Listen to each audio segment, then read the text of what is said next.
ನಮಸ್ಕಾರ ಗುರು, welcome back to ಹೊಸದ YouTube channel. So ಇವತ್ತಿನ ಒಂದು ಬ್ಲಾಗ್ ಕೂಡ ಬಂದು ಸ್ವಲ್ಪ ಗಾಡಿನ ಮೇಂಟೆನೆನ್ಸ್ ಮಾಡೋಣ ಅಂತ ಹೇಳ್ಬಿಟ್ಟು. ಸೊ ಒಂದು ಸುಮಾರು ತಿಂಗಳಾಗಿತ್ತು ಗಾಡಿ ಮೇಂಟೆನೆನ್ಸ್ ಮಾಡಿರಲಿಲ್ಲ. ಸೊ ಇವತ್ತು ಸ್ವಲ್ಪ ಚೈನೆಲ್ಲ ಕ್ಲೀನ್ ಮಾಡಿ, ಆಲ್ರೆಡಿ ಗಾಡಿ ತೊಳೆದಾಗಿದೆ, ಇನ್ನೇನು ಚೈನ್ ಸ್ವಲ್ಪ ಕ್ಲೀನ್ ಮಾಡಬೇಕು. ಸೊ ತುಂಬ ದಿನ ಅದಕ್ಕೆ ಈ ಕಡೆ ಇಲ್ಲಿ ರಸ್ಟಿಂಗ್ ಬರ್ತಾ ಇದೆ, ಅದಕ್ಕೆ ಸ್ವಲ್ಪ ಕ್ಲೀನ್ ಮಾಡಬೇಕು. ಇನ್ನೊಂದು ಗಾಡಿನ ಅವಾಗ ಮೇಂಟೆನೆನ್ಸ್ ಮಾಡ್ತಾ ಇರಬೇಕಿಲ್ಲ ಅಂದರೆ ಸರ್ವಿಸ್ಗೆ ಹೋದಾಗ ನಮಗೆ ಕೆಲಸ ಜಾಸ್ತಿ ಕೊಟ್ಬಿಡ್ತವೆ. ನಿಲ್ಲಿಸಿ ಕೆಲವೊಂದು ಸಲ ಇಲ್ಲಿ ರಸ್ಟಿಂಗ್ ಬರೋಕ್ಕೆ ಶುರು ಆಗ್ಬಿಟ್ಟೈತೆ. ಇಲ್ಲಂತೂ ಪೇಂಟೇ ಕಿತ್ಕೊಂಡು ಹೋಗೈತೆ, ಇಲ್ಲೊಂದು ರಸ್ಟಿಂಗು. ಇನ್ನಿದೊಂದು ಓಪನ್ ಮಾಡಬೇಕು, ಓಪನ್ ಮಾಡೋದಾಗ ಏನೇನಾಯ್ತಾ ನೋಡಬೇಕು. ಇದು ಈ ಥರ ಪೇಂಟ್ ಕೀಳಕ್ಕೆ ಮೇನ್ ರೀಸನ್ ಏನಂದರೆ, ಗಾಡಿ ಇವಾಗ ಹೀಟಾಗಿ ಬಂದಿರುತ್ತಲ್ಲ, ಇಂಜಿನ್ನು ಎಲ್ಲರೂ ಹೋಗಿ ಬಂದಿರ್ತೀರ, ಇಂಜಿನೆಲ್ಲ ಹೀಟಾಗಿರುತ್ತೆ. ಆ ಟೈಮಲ್ಲಿ ನೀವೇನು ಮಾಡ್ತೀರಾ, ಗಾಡಿ ಕವರ್ನ ಮುಚ್ಚಿಡೋದಾಗಿರ್ಬೋದು ಅಥವಾ ಗಾಡಿಗೆ ನೀರು ಹೊಡೆಯೋದಾಗಿರ್ಬೋದು, ಆ ಥರ ಮಾಡಬೇಡಿ. ಪೇಂಟ್ ಕೀಳೋ ಚಾನ್ಸಸ್ ತುಂಬ ಇರುತ್ತೆ. ಇದೆಲ್ಲ ಹಂಗಾಗಿ ಕಿತ್ಕೊಂಡು ಹೋಗಿರೋದು. ಇಲ್ಲೊಂದು ರಸ್ಟಿಂಗು, ಇದಕ್ಕೆಲ್ಲ ಕೋಟಿಂಗ್ ಮಾಡಿಸ್ಬೇಕು, ಪೇಂಟು ಮತ್ತೊಂದು ಸಲ. ಇಲ್ಲಿ ಆಮೇಲೆ ಹ್ಯಾಂಡ್ಲ್ ಹತ್ರ ಗಾಡಿ ಮೇಂಟೆನೆನ್ಸ್ ಮಾಡ್ತಾ ಇರಬೇಕು. ಮೇಂಟೆನೆನ್ಸ್ ಮಾಡಿದ್ರೆ ಚೆನ್ನಾಗಿ ಬರ್ತವೆ. ಸೊ ನಮ್ಮ ಕೈಯಲ್ಲಿ ನಾವು ಎಷ್ಟು ಮೇಂಟೈನ್ ಮಾಡೋಕ್ಕಾಗುತ್ತೋ ಅಷ್ಟು ಮೇಂಟೆನೆನ್ಸ್ ಮಾಡೋಣ. ಸೊ ಇವಾಗ ಚೈನ್ನ ಸ್ವಲ್ಪ ಕ್ಲೀನ್ ಮಾಡಿಬಿಟ್ಟು ಇದೆಲ್ಲ ತೆಗೆದ್ಬಿಟ್ಟು ಕ್ಲೀನ್ ಮಾಡೋಣ.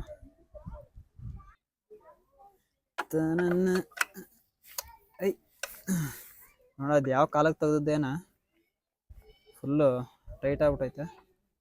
ಆಲ್ಮೋಸ್ಟ್ ಟೈಟೇ ಇರುತ್ತೆ.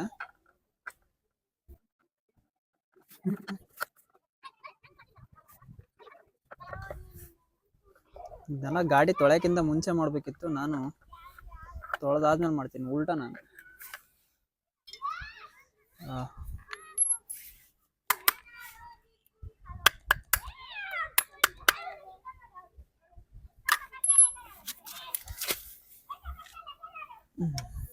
ಅಷ್ಟೊಂದೇನು ಗಲೀಜೇನಾಗಿಲ್ಲ, ನಾರ್ಮಲಾಗೇ ಇದೆ.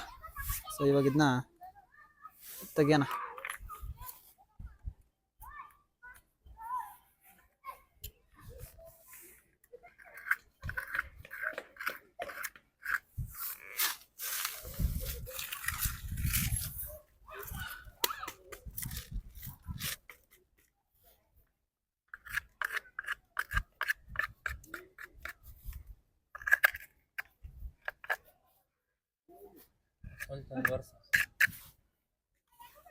ಥ್ಯಾಂಕ್ ಯು ಚಿನ್ನ. ನಮ್ಮ ಹುಡ್ರು ಅವಾಗ ಒಳ್ಳೊಳ್ಳೆ ಐಡಿಯಾ ಕೊಡ್ತಾರೆ, ಬಟ್ ಅದು ಜಾಸ್ತಿ ಇರ್ತಲ್ಲ, ಅದಕ್ಕೆ ನಾವು ಗೊತ್ತಿಲ್ಲ.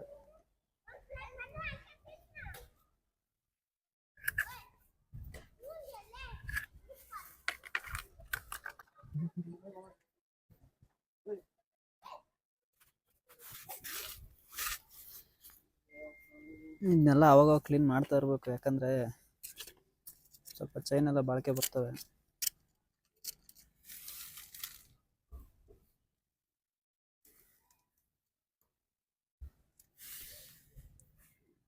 ಇದೆಲ್ಲ ನೀವು ಚೈನಿಗೆ ಸ್ಪ್ರೇ ಮಾಡಿರ್ತಿರಲ್ಲ, ಅದು ಈ ಥರ ಮಣ್ಣಿನ ರಸ್ಟ್ ಎಲ್ಲ ಆಗ್ಬಿಟ್ಟು ಆ ಥರ ಇರೋದು.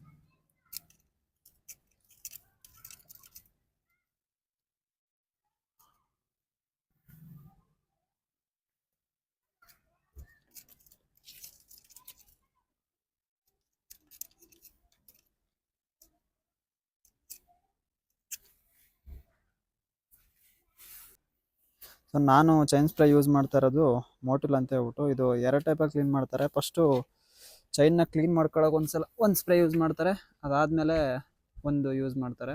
ಬಟ್ ನಾನು ಎರಡಕ್ಕೂ ಸೇರಿ ಒಂದೇ ಯೂಸ್ ಮಾಡ್ತಿದ್ದೀನಿ, ಅದೇ ಮೋಟಿಲು. ಸೊ ಇವಾಗ ಚೈನ್ ಸ್ಪ್ರೇ ಮಾಡೋಣ.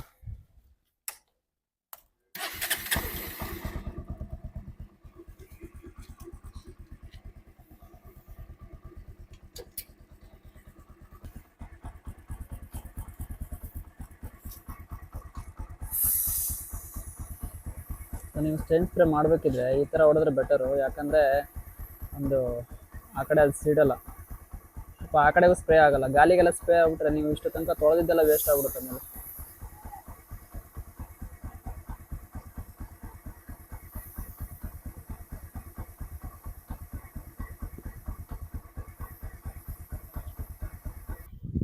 ಇವಾಗ ನೀವು ಸ್ಪ್ರೇ ಹೊಡಬೇಕಂದ್ರೆ ಕರೆಕ್ಟ್ ಈ ಥರ ಏನಾದರೂ ಒಂದು ರಟ್ಟಿನ ಪೀಸು ಏನಾದರೂ ಸ್ವಲ್ಪ ಹುಷಾರಾಗಿ ಇಟ್ಕೊಂಡು ಹೊಡೀರಿ.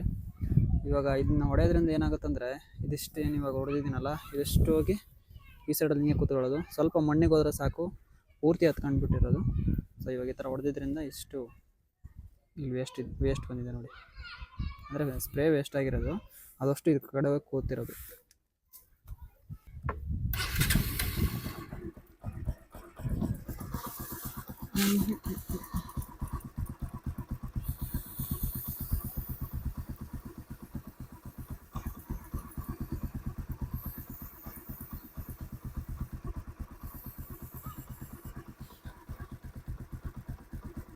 ಇವಾಗ ಚೈನ್ ಕ್ಲೀನ್ ಎಲ್ಲ ಮಾಡ್ಬಿಟ್ಟು ಸ್ಪ್ರೇ ಎಲ್ಲ ಹೊಡೆದು ಆಯಿತು.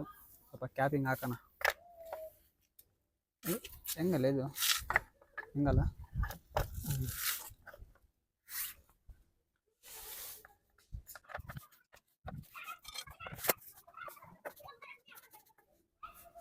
ಇದನ್ನೆಲ್ಲ ಟೈಟ್ ಮಾಡೋರು ಒಂದೊಂದ್ಸಲ ಏನು ಮಾಡ್ತಾರೆ ಅಂದರೆ ಸಿಕ್ಕಾಪಟ್ಟೆ ಟೈಟ್ ಹೊಡ್ಬಿಡ್ತಾರೆ.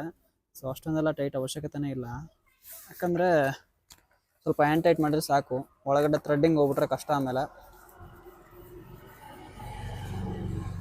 ಸೊ ಹಂಗೆ ಮೇಂಟೆನೆನ್ಸ್ ಅಂದರೆ ಹಿಂದ್ಗಡೆ ಸ್ವಲ್ಪ ವೀಲ್ ಹತ್ರ ಸ್ವಲ್ಪ ಬಿಚ್ಬಿಟ್ಟು ಮಾಡಬೇಕು. ಬಟ್ ಅಷ್ಟೊಂದು ನಂಗೆ ಐಡಿಯಾ ಇಲ್ಲ, ಆದ್ದರಿಂದ ನನಗೆ ಎಷ್ಟು ಗೊತ್ತೋ ಅಷ್ಟು ಮಾಡ್ತಿದ್ದೀನಿ. ಆಮೇಲೆ ಒಂದು ಮಾಡೋಕ್ಕೋ ಇನ್ನು 1.5 ಆಗ್ಬಿಟ್ರೆ ಕಷ್ಟ. ಆಮೇಲೆ ಇದನ್ನೆಲ್ಲ ರಿಮೂವ್ ಮಾಡಿಬಿಟ್ಟು ಇಲ್ಲಿ ಪ್ಯಾಡ್ ಬರ್ತವೆ, ಆ ಒಂದು ಪ್ಯಾಡ್ನ ಉಜ್ಬಿಟ್ಟು ಹಾಕಬೇಕು. ಈ ಥರ ಸ್ಯಾಂಡ್ ಪೇಪರ್ ಥರ ಇರುತ್ತಲ್ಲ, ಅದು ಗ್ರಿಪ್ಪಿಂಗ್ ಇಟ್ಕೊಳ್ಳೋಕ್ಕೆ ಡಿಸ್ಕ್ಗೆ ಆ ಪ್ಯಾಡೆಲ್ಲ ಮಾಡಬೇಕು. ಇನ್ನು ಇವನ್ನೆಲ್ಲ ಆಲ್ರೆಡಿ ಟೈಟ್ ಮಾಡಿದ್ದೀನಿ. ಕೆಲವೊಂದು ಸಲ ಲೂಸ್ ಆಗ್ತಾನೆ ಇರ್ತವೆ, ಆಲ್ಮೋಸ್ಟ್ ಟೈಟ್ ಮಾಡಿದ್ದೀನಿ. ಇಂಜಿನ್ ಆಯಿಲ್ ಗೀಲು ಅದೆಲ್ಲ ಸರ್ವಿಸಿಗೆ ಬಿಟ್ಟಾಗ ಆ ಥರದ್ದೇನು ಅವಶ್ಯಕತೆ ಇಲ್ಲ. ನೀವೇನು ವೀಕ್ಲಿ ಒಂದು ಸಲ ಈ ಥರ ಮೇಂಟೆನೆನ್ಸ್ ಮಾಡ್ಕೊಂಡ್ರೆ ಸ್ವಲ್ಪ ಗಾಡಿ ಸ್ಮೂತಾಗಿ ಚೆನ್ನಾಗಿರ್ತವೆ, ಗಾಡಿ ಹೊಡೆಯೋಕ್ಕೂ ಒಳ್ಳೆ ಫೀಲಿಂಗ್ ಬರುತ್ತೆ. ಸೊ ಇದಾಗಿತ್ತು ಇವತ್ತಿನ ವಿಡಿಯೋ. ಈ ವಿಡಿಯೋ ನಿಮ್ಗೇನಾದ್ರು ಇಷ್ಟ ಆದರೆ ನಮ್ಮೊಂದು ಯೂಟ್ಯೂಬ್ ಚಾನಲ್ಗೆ ಸಬ್ಸ್ಕ್ರೈಬ್ ಮಾಡ್ಕೊಳ್ಳಿ.